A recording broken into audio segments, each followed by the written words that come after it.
Hello students, आज हम पढ़ेंगे आईपीसी के बारे में। आईपीसी के चैप्टर 1 जो कि है प्रीएम्बल।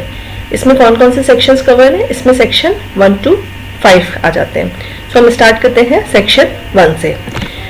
हमने पिछले में पढ़ा था कि आईपीसी होता क्या है। तो आईपीसी में क्या है, बेसिकली सारी डेफिनेशंस हैं जो क्राइम्स और पनिशमेंट की डिफाइन की गई हैं। ये हमने आपको पिछले वीडियो में बता दिया था कि आईपीसी होता क्या है। अब हम पढ़ेंगे सेक्शन 1 to 5। सेक्शन 1 क्या है, इसमें ये बताया जाता है कि आईपीसी का टाइटल क्या है और उसकी एक्सटेंट क्या है। Title means this act shall be called, इसको बोला क्या जाता है इंडियन पेनल कोड 1860। 45 एक्ट के अंदर ये बनाया गया है। 45 एक्ट है 1860 का। इसका टाइटल क्या है, Indian penal code. Extent of operation means ये कहाँ कहाँ तक फैला हुआ है। तो ये इंटायर आईपीसी जो है हमारा होल ऑफ इंडिया में है, अप्लाई होते हैं इसके प्रोविजंस, इसके जो है act sections whole of India में अप्लाई होते हैं, सिर्फ जम्मू एंड कश्मीर को छोड़ के। जम्मू एंड कश्मीर में कौन सा है, उनका अलग है पेनल कोड जिसको बोलते हैं रणबीर पेनल कोड। इसका फर्स्ट सेक्शन क्या डील करता है, title and extent of operation of this code. Entire IPC क्या है, टोटल ये टाइटल बताता है जो कि है इंडियन पेनल कोड, और एक्सटेंट बताता है जो डिस्ट्रीब्यूटेड है होल ऑफ इंडिया में। मीन्स सारा इसका इंडिया में हर जगह अप्लाई होता है, सारे स्टेट्स में। नेक्स्ट है आईपीसी सेक्शन 2। आईपीसी के सेक्शन 2, 3, 4 जुरिस्डिक्शन के बारे में बताते हैं। जुरिस्डिक्शन मीन्स कहाँ का इंटर टेरिटोरियल, दो तरह के जुरिस्डिक्शन होते हैं, inter territorial jurisdiction, extra territorial jurisdiction. तो सेक्शन 2 है इंटर टेरिटोरियल जुरिस्डिक्शन। सेक्शन 2 है punishment of offences committed with in India. जो भी क्राइम्स, जो भी क्राइम इंडिया में हो रहे हैं, तो उनकी पनिशमेंट किस हिसाब से दी जाएगी, आईपीसी के हिसाब से, इंडियन पेनल कोड के हिसाब से जो भी प्रोविजन है अकॉर्डिंग टू दैट ही उनकी पनिशमेंट मिलेगी। इसमें ये डिफाइन किया गया, every person shall be liable to punishment under this code and not otherwise for every act or omission contrary to the provision thereof of which he shall be guilty within India। तो इसके according ये section 2 ये बताता है कि जो हमारे IPC में जो भी सेक्शंस हैं उसमें जो भी ऑफेंसेस हैं या जो भी एक्ट हैं जिनको डिफाइंड है कि ये ऑफेंसेस है, मीन्स वो क्राइम में आते हैं। तो अगर ये सब एक्ट होता है, कोई बंदा करता है या कोई पर्सन करता है, तो उसके लिए जो पनिशमेंट है वो हम आईपीसी के अकॉर्डिंग दी जाती है within the India. Section 2 जो है offences within the India बताता है। अब सेक्शन 3 स्टडी करते हैं, punishment of offences committed beyond but by which law may be tried within India.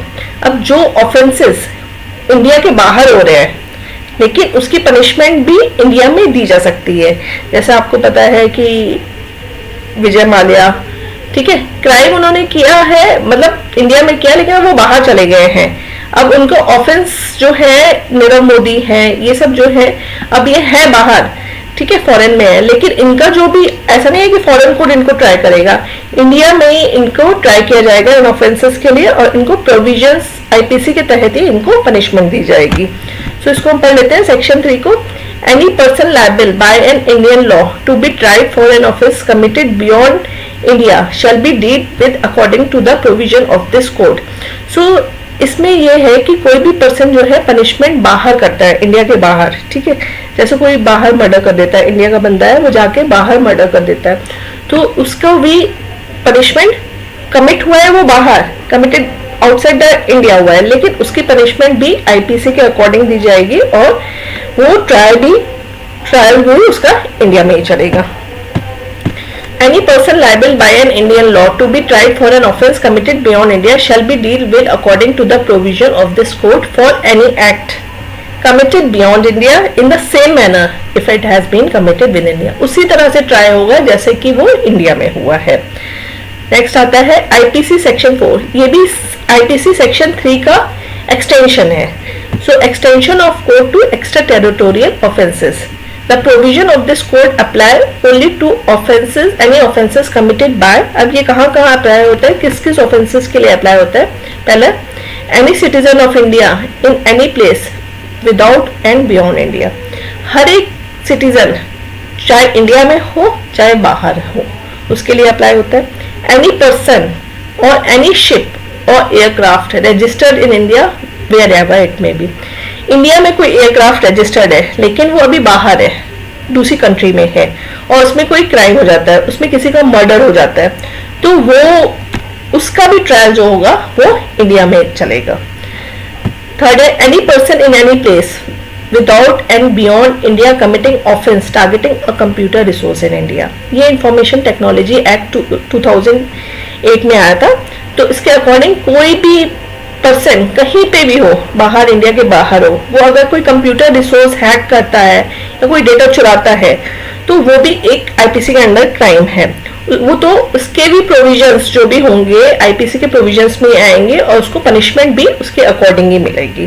तो कोई भी अगर कंप्यूटर रिसोर्सेज हैक कर लेता है या कोई डेटा चुरा लेता है तो उसकी भी पनिशमेंट जो होगी, चाहे वो आउटसाइड इंडिया हो, तो वो सेक्शन 4 में बताया गया है कि वो भी एक क्राइम है और उसकी पनिशमेंट आईपीसी के प्रोविजंस के अकॉर्डिंग ही मिलेगी। In this section the word offence include every act committed outside India which if committed in India would be punishable under this code। Same है, जो इंडिया में चाहे पनिशमेंट उसकी मिलती, वैसे चाहे वो एक्ट बाहर हुआ है लेकिन उसकी पनिशमेंट आईपीसी के अकॉर्डिंग, इस कोड के अकॉर्डिंग ही मिलेगी। इलस्ट्रेशन देख लेते हैं, क्लियर हो जाएगा और ज्यादा। A who is a citizen of India, एक पर्सन है जो इंडिया का सिटीजन है, commits a murder in Uganda, बाहर जाता है और वहां पे किसी का मर्डर कर देता है। He can be tried and convicted of murder in any place in India in which may be found। जहां पे वो अब मिल गया इंडिया में तो उसका ट्रायल वहीं पे चलेगा जहां वो मिल जाता है। बेसिकली सेक्शन 3 और 4 एक्स्ट्रा टेरिटोरियल जुरिडिक्शन के बारे में बताते हैं कि अगर कोई क्राइम्स बाहर होते हैं, इंडिया के बाहर होते हैं, तो ऐसा नहीं कि उनकी पनिशमेंट नहीं मिलनी है, उसकी पनिशमेंट सेम आईपीसी के अकॉर्डिंग, आईपीसी के प्रोविजंस के अकॉर्डिंग ही मिलेगी। नेक्स्ट आते हैं section 5, IPC section 5 certain rules not to be affected by this act. इसमें क्या है, कुछ हमारे जैसे हैं लॉज, जैसे स्पेशल लॉज हैं, स्पेशल एड, मतलब गवर्नमेंट ऑफ इंडिया ने कुछ स्पेशल लॉज बनाए हैं आर्मीज के लिए, सोल्जर्स के लिए, इनके लिए अलग कोड है, तो ये आईपीसी के प्रोविजंस इनमें फॉलो नहीं होते हैं। सो इनमें जो है इनका जुरिडिक्शन इनके ये आईपीसी में नहीं आता। सो सेक्शन 5 जो है एक्सेप्शंस है, जैसे अब हम इसको पढ़ लेते हैं। Nothing in this act shall affect the provision of any act for punishing mutiny and desertion of officer, soldier, sailor और airman in the service of the government of India और the provision of any special और local law.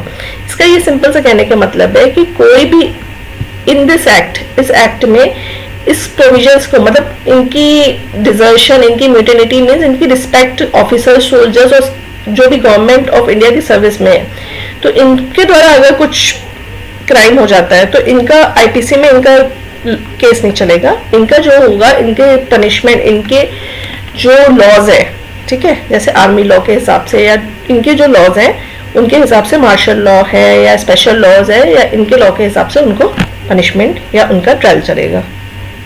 तो हम एक बार summary कर लेते हैं सारे सेक्शंस जो अभी तक हमने पढ़े हैं। सेक्शन 1 क्या बताता है, title and extend. Title means जो आईपीसी का टाइटल है इंडियन पेनल कोड, और extend with in India.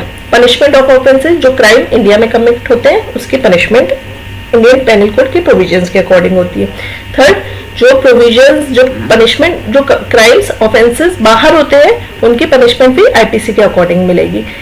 Fourth है, उसका एक्सटेंशन है, जो कंप्यूटर रिसोर्स अगर हैक होते हैं या आर्मी या नेवी में या शिप्स वगैरह में कोई क्राइम हो जाते हैं तो उनमें उसकी भी वो सब कवरेज हो जाते हैं एक्स्ट्रा टेरिटोरियल जुरिडिक्शन के अंदर। और कुछ लॉज जो है जो अफेक्ट नहीं होते इस एक्ट में।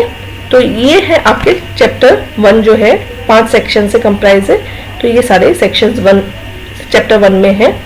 तो ये हो गया। अगर आपको मेरा चैनल पसंद आया तो प्लीज़ लाइक करिए और सब्सक्राइब करिए। Thank you.